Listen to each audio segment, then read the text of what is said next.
Salut tout le monde, c'est RebiCraft. Coucou. Et il n'est jamais trop tard pour parler de la loi COPPA, mais surtout des problématiques pouvant être liées à elle. J'ai fait venir un poufiard dans cette vidéo pour la dynamiser et pour indiquer comme d'habitude que ce n'est pas pour les enfants. Je suis bon, frais et croustillant. Ta gueule. C'est quoi cette loi? La protection de la vie privée des enfants en ligne est une loi de la FTC, une institution qui est en charge de protéger les consommateurs aux États-Unis, qui date de 1998, mais qui s'applique plus sérieusement de nos jours, surtout depuis quelques temps. Pour résumer, elle interdit la collecte de données en ligne des enfants ayant moins de 13 ans. Mais l'âge maximum varie en fonction des lois et des pays dans le monde. Malheureusement pour cela, cette loi impose certains critères pour savoir si le contenu qui est diffusé, même en dehors de YouTube, est fait pour les enfants ou pas. Au menu sur YouTube, on a des enfants ou des personnages d'enfants. Les vrais enfants, c'est une évidence pour des raisons de droit à l'image et à la vie privée. Et ça, malheureusement, certains ont des proches qui en ont toujours pas conscience. Je leur souhaite d'agir contre eux plus tard. Par exemple en portant plainte, si jamais ils trouvent que ça leur porte préjudice. Après, pour les personnages purement fictifs d'enfants, je trouve qu'ils n'ont pas grand chose à voir avec ceux de la réalité. Justement car c'est des personnages qu'on invente avec leurs propres spécificités, tout comme ceux ayant un autre âge. Et comment je fais si je veux me représenter dans mon enfance ? Je veux pas être dans l'obligation de remplacer des personnages fictifs d'enfants à cause de la censure par des personnages fictifs de vieux Tanguy au syndrome de Peter Pan. Émission pour enfants ou personnages d'animation populaires. À moins d'être dans le contexte du droit d'auteur qui est un autre sujet, je trouve que ça contribue à l'éloignement à la culture auprès des gens moins favorisés en leur faisant croire de base comme tout le monde que tous les dessins animés sont pour les enfants, même ceux implicitement ou explicitement destinés aux adultes. Alors que de mon constat personnel et en connaissant l'histoire de l'animation, plus c'est fait avec de gros moyens et une grosse expertise artistique, plus c'est destiné aux gens favorisés quel que soit leur âge. Tout ce qui vient de la culture populaire n'est pas exclu pour autant puisque ces nombreuses inspirations viennent d'art dites plus élitiques, sinon elles n'auraient pas existé telles qu'on la connaît. En plus, de nos jours, on découvre plus de choses via des plateformes comme YouTube plutôt que dans des médias plus traditionnels où on peut se sentir plus exclu.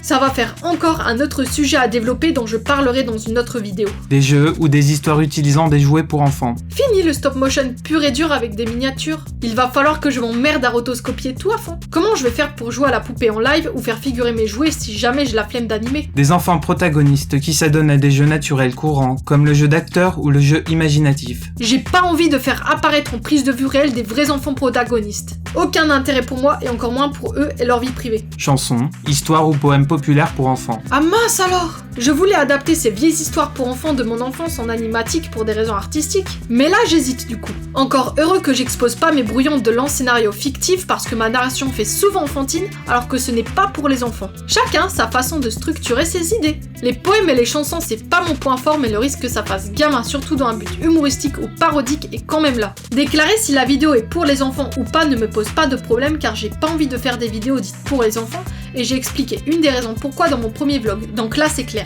Mais qu'on puisse penser que je la déclare mal juste parce qu'il y a un peu de kawaii, je trouve que là ça va trop loin. Comme toutes ces fois où on rappelle aux adultes que c'est interdit d'aimer des trucs pour enfants ou des choses qui ont un style enfantin. Manquerait plus qu'ils censurent les suites Lolita pour indécence vestimentaire parce que ce serait un style pour les enfants. Le prix maximum de l'amende est de 42 530 $ la vidéo. Cela varie en fonction des revenus de la personne ayant posté le contenu. S'il y en a plein qui payaient cette somme de plein pot, c'est sûr que ça va rentabiliser l'amende que YouTube s'est pris. Donc normalement, si tu n'as pas de monétisation sur YouTube, tu es à l'abri sur ce coup-là. Mais les risques habituels de censure et de dérive comme celle de retrouver sa vidéo considérée comme étant pour les enfants sont toujours là, même s'il y a des preuves que ce n'est pas le cas. Ah mais si on supprime la section commentaires, ça veut dire qu'aucun haters, troll ou rageux pourrait m'insulter sur un coup de tête. Le genre de sale expérience à vivre au moins une fois dans sa vie d'artiste. Une femme en plus.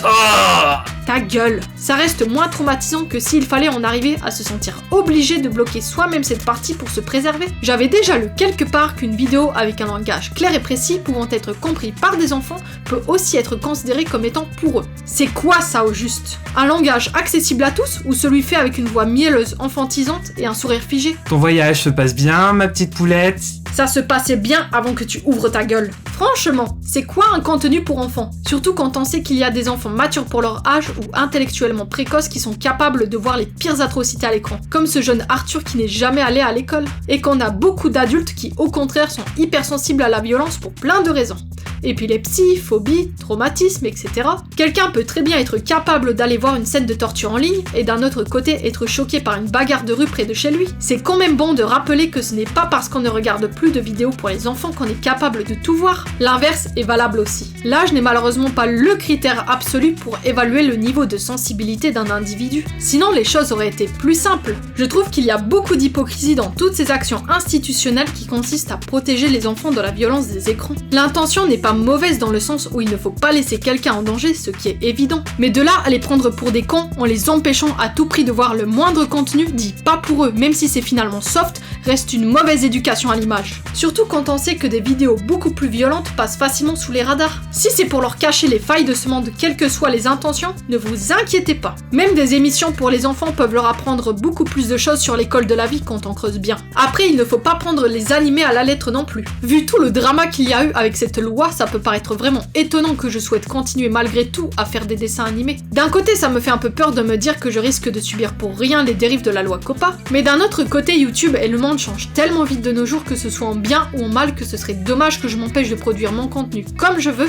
et m'exprimer dans de meilleures conditions au lieu d'être obligé de passer par la prise de vue réelle à temps plein et de cacher des trucs pour les enfants. Même en termes d'alternatives, que ce soit des sites, des réseaux sociaux, des financements, etc., il y aura toujours des nouveautés qui vont émerger et là vaut mieux rester attentif. Rebicraft vous remercie d'avoir regardé cette vidéo. Je voulais la sortir pour le mois de mars, mais vu que ce drama risque d'être complètement oublié d'ici là, que j'ai commencé le script en janvier et que ce sujet me touche directement en tant que youtubeuse animatrice, j'estime que ça vaut toujours le coup de donner mon point de vue là-dessus. N'hésitez pas à liker, commenter, partager et à vous abonner. Je vous dis à la prochaine. Bye!